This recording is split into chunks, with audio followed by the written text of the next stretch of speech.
تیسری شخصیت ممتاز عالم دین جناب مفتی خلیل احمد یوسفی صاحب تشریف فرمائے. اب ذرا یہ بتلائیے مفتی صاحب کہ جہاں ہستی کا یہ عالم ہو وہاں پر پھر اللہ تبارک و تعالیٰ سے جو ہستی کی کنیکٹیوٹی ہے پھر وہ بھی بڑی مضبوط ہوا کرتی ہے. اور حضرت سخی سرور رحمۃ اللہ علیہ کو جب ہم پڑھتے ہیں تو ہمیں نظر آتا ہے کہ صاحب اللہ تبارک و تعالیٰ پر جو توکل ہے آپ کا بڑا کامل توکل ہے. اور پھر ایک اور جو بڑی خاص بات ہے اور یہ میں عموماً دیکھتا ہوں اولیاء کرام کی ہمیں جو ہے وہ سوانے میں بات ملتی ہے کہ والدین کے بڑے مطیع و فرمانبردار ہوتے ہیں اور خاص طور پر والدہ کا جو ہے بڑا کردار انفلوئنس ان کی شخصیت کے اوپر ہوتا ہے کہ کسی بات پہ نہ نہیں ہے. آپ کا بھی کچھ ایسا معاملہ جو آپ کو زمین ملی والدہ کے حکم پہ آپ نے کاشت شروع کی جبکہ بظاہر نظر آتا تھا کہ وہ بنجر زمین ہے, تو وہ کیا وہ ذرا واقعہ پورا بتائیے. پھر پلس وہ جو رشتہ داروں نے بغض کیا اور آپ کو اللہ کی بار بار مدد ہی ملتی رہی, اس کے علاوہ دوسری کوئی بات نہیں, کیا ہوا تھا ذرا پورا واقعہ بتائیں. بسم اللہ الرحمن الرحیم. الصلاۃ والسلام علیک یا سیدی یا رسول اللہ. ومن یتوکل علی اللہ فہو حسبہ.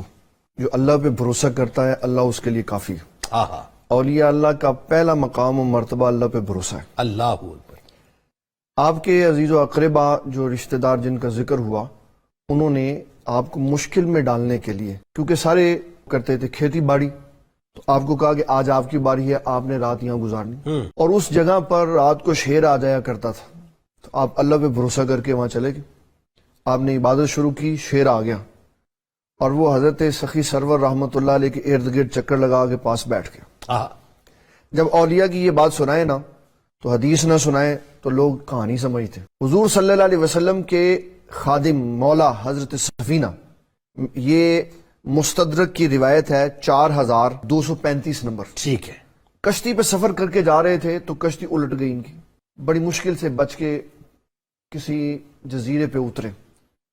وہاں جنگل تھا اور شیر آ گیا وہاں پہ, تو آپ نے اس شیر سے خطاب فرمایا. اس کا مطلب ہے صحابی رسول یہ جانتا ہے کہ شیر گفتگو سمجھتا ہے. حضرت سفینہ رضی اللہ عنہ جن کا سفینہ جو ہے ڈوبنے سے بچ گیا, فرمایا یا ابا الحارث, اے شیر, انا مولا رسول اللہ, میں رسول اللہ صلی اللہ علیہ وسلم کا غلام ہوں, خادم ہوں. اللہ.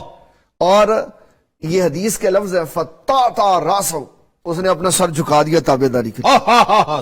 شیر ہو اور تابع داری کے لیے سر جھکا. کیا کہنے, کیا کہنے, یوں کہیے کہ میں رسول اللہ کا شیر ہوں, شیر میں رسول اللہ کا شیر. کیا بات ہے. پھر وہ ساتھ چلتا رہا, جہاں سے آواز آتی ادھر چلا جاتا, پھر امن کر کے واپس آ جاتا. اور جب یہ سارا مطمئن ہو گیا اور حضرت سفینہ اپنے قافلے تک پہنچ گئے, پھر اس نے زور سے غراہٹ کی, بولا, تو حضرت سفینہ سمجھ گئے یہ الوداعی سلام کر رہا, تو پھر وہ وہاں سے چلا گیا. تو اولیاء اللہ تعالیٰ کے حکم کے پابند ہوتے ہیں, اس کی رضا کو ماننے والے ہوتے ہیں, تو اللہ ساری مخلوقات ان کی تابعدار کرتے ہیں. یعنی یہاں سے وہ ایک کہانیاں نہیں ہے جی, یہ سچی بات ہے, یہ دلائل پہ جی بالکل سچی بات. دوسری بات, والدہ کے حکم پر آپ نے زمین پر بڑی محنت کی. میاں صاحب فرماتے مالی دا کم پانی لانا بر بر مشکا پاوے, مالک دا کم پھل پھل لانا لاوے یا نہ لاوے. میرے ابا جو حضور رحمۃ اللہ علیہ اس کو تھوڑا سا نا امینڈمنٹ کر کے پڑھتے تھے. پڑھتا تھا مالی دا کم پانی لانا بر بر مشکا پاوے, مالک دا کم پھل پھل لانا لاوے لاوے. لاوے لاوے لاوے لاوے یہ کیسے ہے کہ ہم اسے نا لاوے لاوے. بھائی کیا اچھی بات, وہ لا الہ. تو آپ نے اپنی امی جان کے حکم پر بڑی محنت سے زمین, بنجر زمین کو اللہ تعالیٰ کے حکم پر چھوڑ دیا. اچھا, ورثے میں تقسیم ہوئی زمین ملی تھی, نانا جان سے ملی تھی, اور پھر امی جان کی طرف آئی. اور میں وراثت کے اصول کے لیے یہ بتا دیتا ہوں, آج کے اس پرفتن دور میں جب کسی کو کچھ لیں یا دے تو اسلام کا اصول ہے لکھ لیں.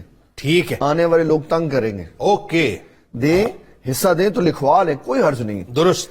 اور پھر رشتہ داروں کا بغض اتنا تھا, وہ یہ چاہتے تھے کہ ہر وقت ان کے اوپر کوئی نہ کوئی مشکل رہے, تو جب وہ کسی امتحان میں ڈالتے تھے تو اللہ تعالیٰ اپنی طرف سے مدد فرما کر آپ کی شان کو بلند کر دیتا. اللہ. اچھا, ایک کمال بات یہ ہے, آپ یہ دیکھیے کہ بظاہر یہ زمین بنجر تھی, وہ کیا واقعہ ہوا کہ بنجر زمین کو لینا پھر اس پہ کاشت کرنا, یہ لاجیکل بات نہیں لگتی ہے. یہ اس کا فضل ہے نا جی. ہاں, کبھی تو وہ بنجر زمین پہ بجائی کروا کے اس کے اندر سے فصل نکلوا دیتا ہے, کبھی اپنے بندوں کہتا ہاتھ لگاؤ میں ویسے ہی اس کے اندر سے فصل پیدا کر دوں. واہ واہ واہ. جیسے بی بی مریم سلام اللہ علیہا کے بارے میں فرمایا آپ اس خشک تنے کو ہاتھ لگائیں, دیکھیں میں کیسی اسے تر کھجوریں پیدا کر دیتا ہوں. اللہ اکبر. یہ اللہ والوں کی شان ہے, پیدا اس نے کرنا ہے, اللہ والوں کا صرف سبب استعمال ہوتا ہے, تو اللہ تعالیٰ انوار و تجلیات کے بعد بن موسم کے پھل بھی دے دیتا ہے, سردی میں گرمی کے پھل, گرمی میں سردی کے پھل. پھر جب آپ کو مشکل میں ڈالنے کے لیے حاکم کے پاس بھیجا ٹیکس جمع کروانے کے لیے, تو آپ وہاں گئے تو کافی سارے لوگ گئے، تو وہ اس وقت اپنے بالا خانے میں تھا، تو اس نے یہ دیکھا کہ شاید، اور پھر حضرت سخی سلطان کی طرف اللہ تعالیٰ کی جو مدد آئی وہ بڑی قابل غور ہے کہ آپ کو برتن میں خالی برتن بھیجے گئے یہ چیک کرنے کے لیے کہ آپ اللہ کے ولی ہیں کہ نہیں. جب آپ کے پاس پہنچے تو آپ نے کہا اس کو کھولو، جب اس کو کھولا تو اس کے اندر سے کھانا بھرا ہوا پڑا.